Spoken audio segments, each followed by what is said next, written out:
Shane, tell me about these Alfa Romeos down here. Well, Bob, this is an Alfa Romeo. It's a poker kit made in Italy, and I bought it in Rome in 1969. I spent about 160 hours assembling it, and it's everything works. The engine turns, the brakes work, and the steering works. Is that about the top kits in the world, those pokers? Yes, oh, there's no question about that, unless you get into a very specialized kit, but these are certainly the most exciting commercially available ones. I see. Tell me something about some of the Well, I other have some in here too. On the top we have a 1907 Fiat Grand Prix car. There's about 650 parts in that. Is that made by the same people? And that's made by Poker. Can we take a right? closer look at it? Sure. Let me just bring it down for you. Now, this is not quite so sophisticated as the Alfa Romeo, but it does have steering. It has no brakes. Again, it's fairly accurately detailed to the original car, but it's always difficult to find photographs of what the thing should look like because it's such a long time ago. Tell me about that Type 35 Bugatti that's right below it there. It looks like more of a toy. Well, it is a toy. This was made about 20 years ago as a copy from the early ones, from the pre-war ones made by Paya in Spain. It's a tin plate with a clockwork motor, and they made about 4,000 or 5,000 of these. Where did you get that one? I bought this through a friend in Oregon. He bought one too. Really? And this ceramic car over there, that one beside it, what is that? That's your model, that's your HRG, I guess. This is my HRG, yes, and it is That's a piece of art. raku.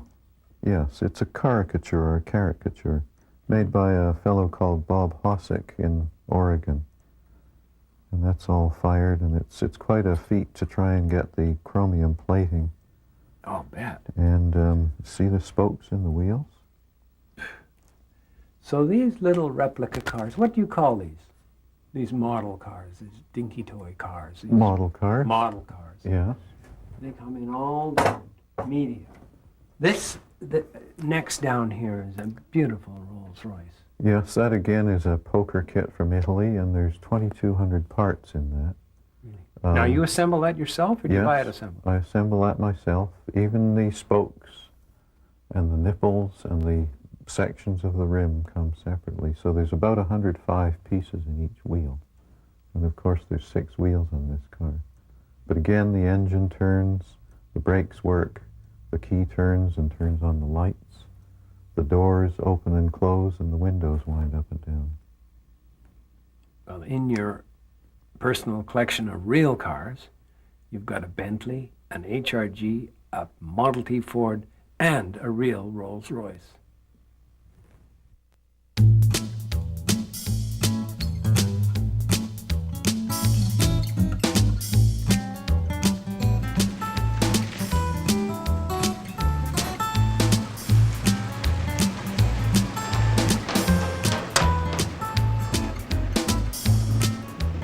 Andy doesn't have any gray poupon.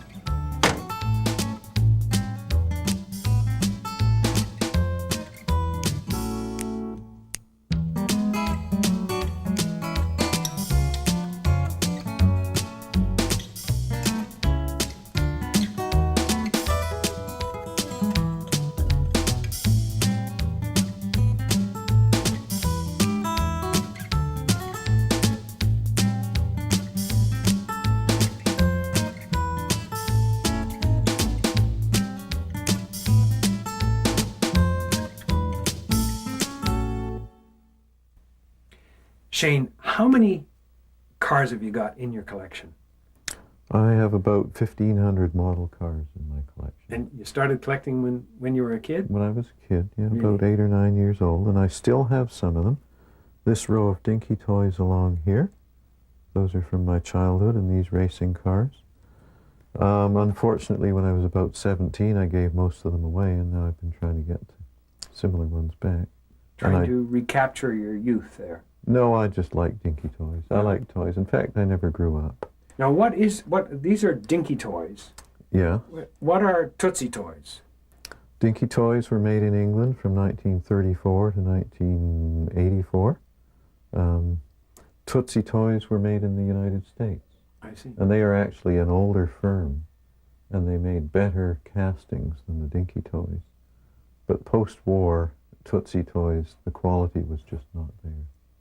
Show me some Tootsie toys. Tootsie toys are behind you in this cabinet here, Oh. and this complete line here is all Tootsie toys. The earliest one is 1929, and the newest one in this cabinet is 1938. So these would be, they're almost like cartoon characters of the cars themselves. These LaSalles, they look narrower. There's something different about them. They certainly have a charm about them, as do all of the Tootsie toys, like the dinky toys, and probably that's why they're so popular and so collectible. Talking about cartoons, there's Andy Gump and his machine over here. Oh. No relation to Forrest Gump. Now, what are these ones here? What are they? These are mostly Solido toys. They're Ford F40s, or GT40s, pardon me. Solidos, dinky toys, currently available Solidos. And there's a Spanish GT40, and then there's two French models. Tell me about these beautiful Rolls Royces. They appear to be the same model. These are all the same car, AX201.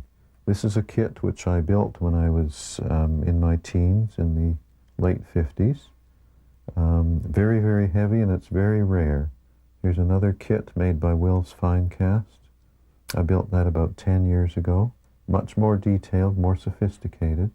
And then you have the Franklin Mint model, which again is very detailed and sophisticated. It has steering, opening doors and hood and that sort of thing. Excellent.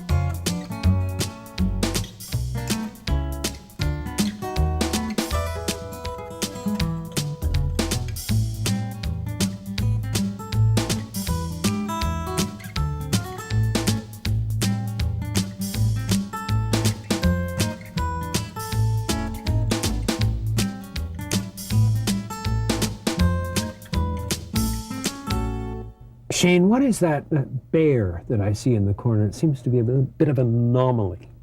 Well, it is actually, Bob. This is from Japan, the early 50s, and it's called a washing bear. And what you do is, when you put the batteries in, you can put in washing soap liquid. And then you turn it on, and the bear goes back and forth, and it blows out air through this little hole and makes bubbles. Oh, Absolutely fascinating. not typical. Now, just above that, there's a beautiful silver SS Jaguar. Is that a kit you made from scratch? Or No, is it, these are currently available Burago models. And Burago models, again, are made in Italy, and they're extremely well detailed. They're only $25 or $30, but again, you've got lots of detail. Bottom, the engine compartment, the interior. It's very good value for the money. Is that E-Type Jaguar that's next? Is that the same company? Yes, it is. Yeah. And the ones above it, the race cars? These ones are Burago. That's another specialized one. This is a Burago. This is a Corgi, this Lotus here. Now let's go right up to this top deck here. In there looks like some very special cars.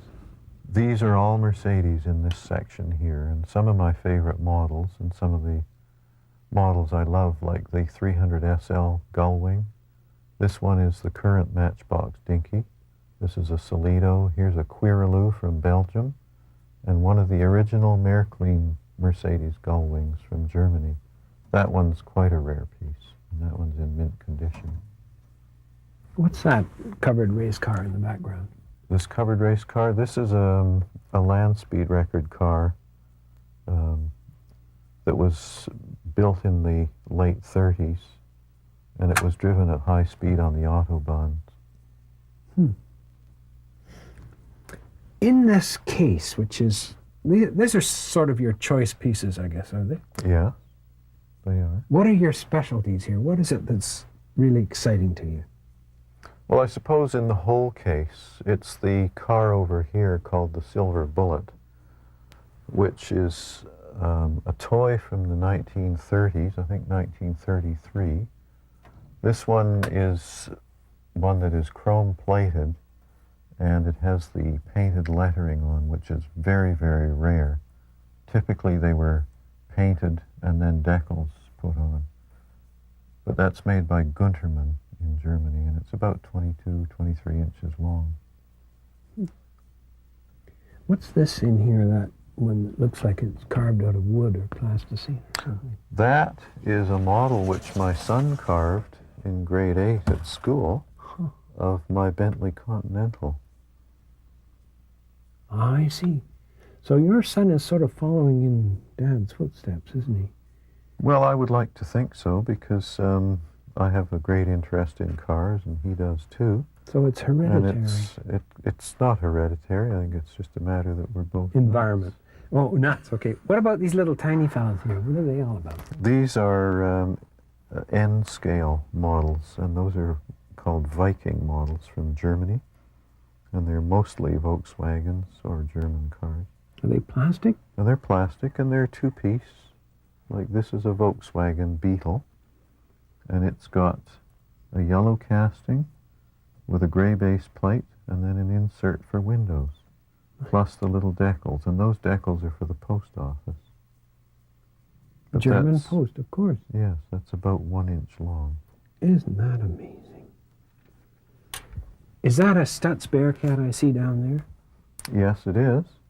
It's a rather unusual model in that it would normally have a radio in it, but this particular one doesn't, which makes it kind of unusual. So this was sold as a... just as a cheap toy, really. As a cheap toy. But it's quite nicely done, isn't it? Yeah. Nevertheless.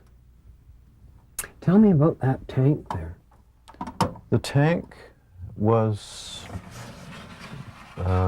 played with in 1934 in the streets of Victoria, and I got that from the original owner. It's made by Marx, which is an American company, and it's clockwork, and it would come up to an incline and climb over, or if it came to a wall, it would climb up the wall, turn over, and carry on the other way. Well, the treads are fatiguing somewhat. Excellent. Not. And what's it, this one here? Looks like it's made out of soap, but it's plastic. It's plastic. That's a kit made by Ideal from the 50s. It's a Ferrari, and that was a very early Ferrari model called the Barchetta. And it has a hood which opens. I'm not sure if I can open it, but it's... Oh, it fell off. But it's got your standard six-cylinder V12. So it was actually a toy that was made with a number of parts. The Rolls-Royce next to it has got the same engine, the same wheels, and same steering wheel, but just a different body casting. That Duesenberg that's over in the corner, that's a beauty too, isn't it? Yeah, that's quite an attractive model in itself. That's made by the Danbury Mint, and I think you can still get these. Is that metal? It's very heavy, yeah. It's metal, made in the Orient. But again, it's got lots of detail with an opening engine, steering wheels, and there we go. This is a pewter model made by Gerald Wingrove. It's of a silver Ghost Rolls-Royce. He's quite a famous model maker in the world, one of the foremost model makers. And next to it we have this cast iron piece, which is very, very rare. And it's quite unusual to find this tin plate trunk that opens and closes. Rumble seat. It's a rumble seat, right, and it's got the original white rubber wheels, or tires, and it's all held together with these wires. And that's totally unrestored.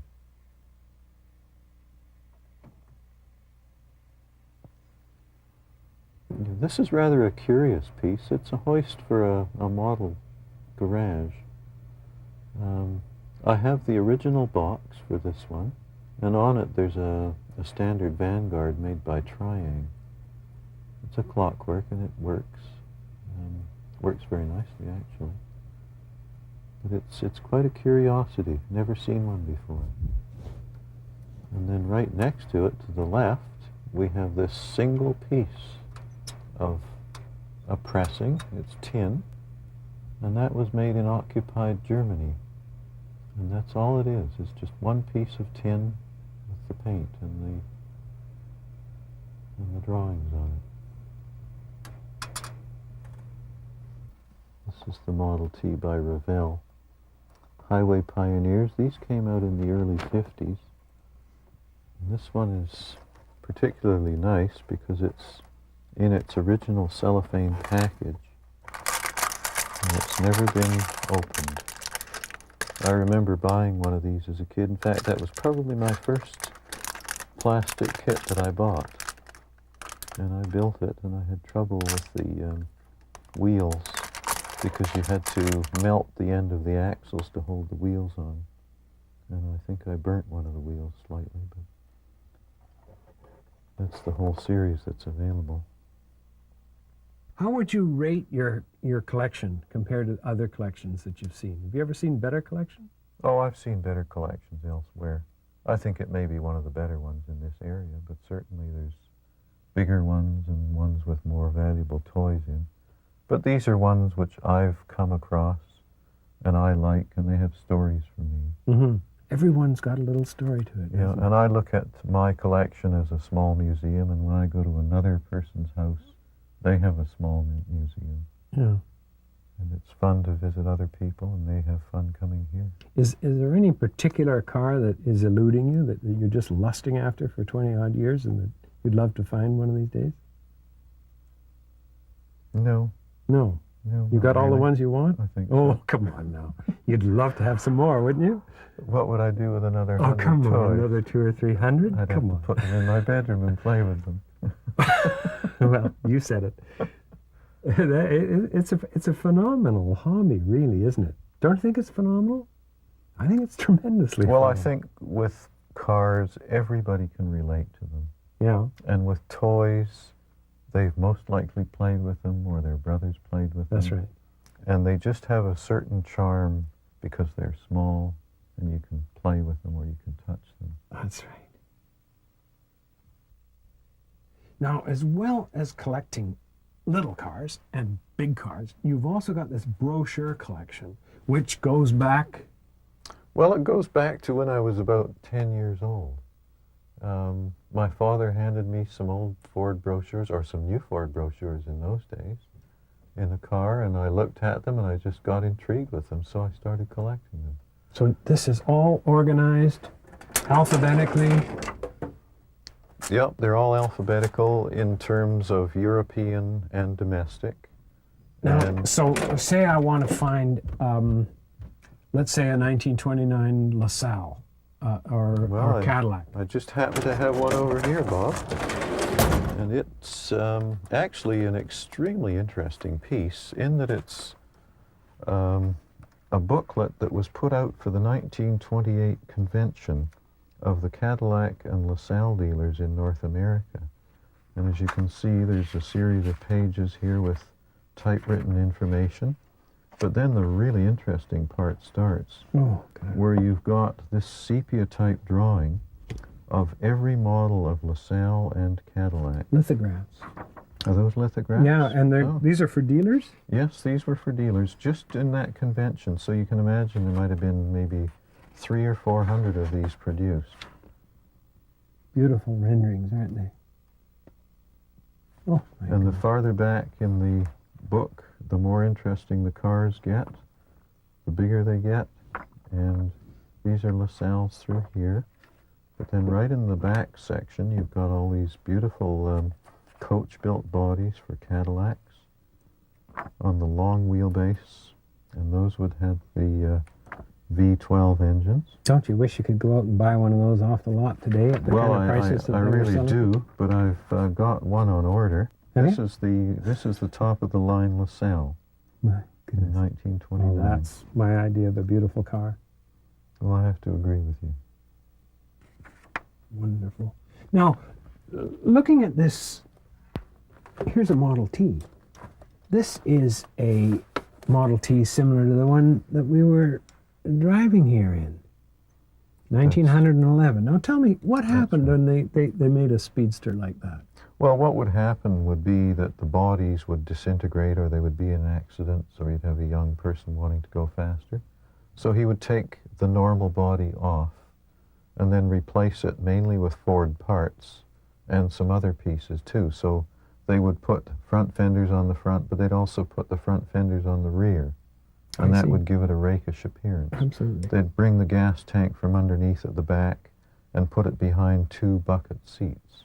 Mm-hmm. And then a toolbox Were those beyond available there. custom, or did people have to make them themselves? Well, a lot of them were custom made. A lot of them were available as parts, as Ford accessories or aftermarket items, much like you can do today.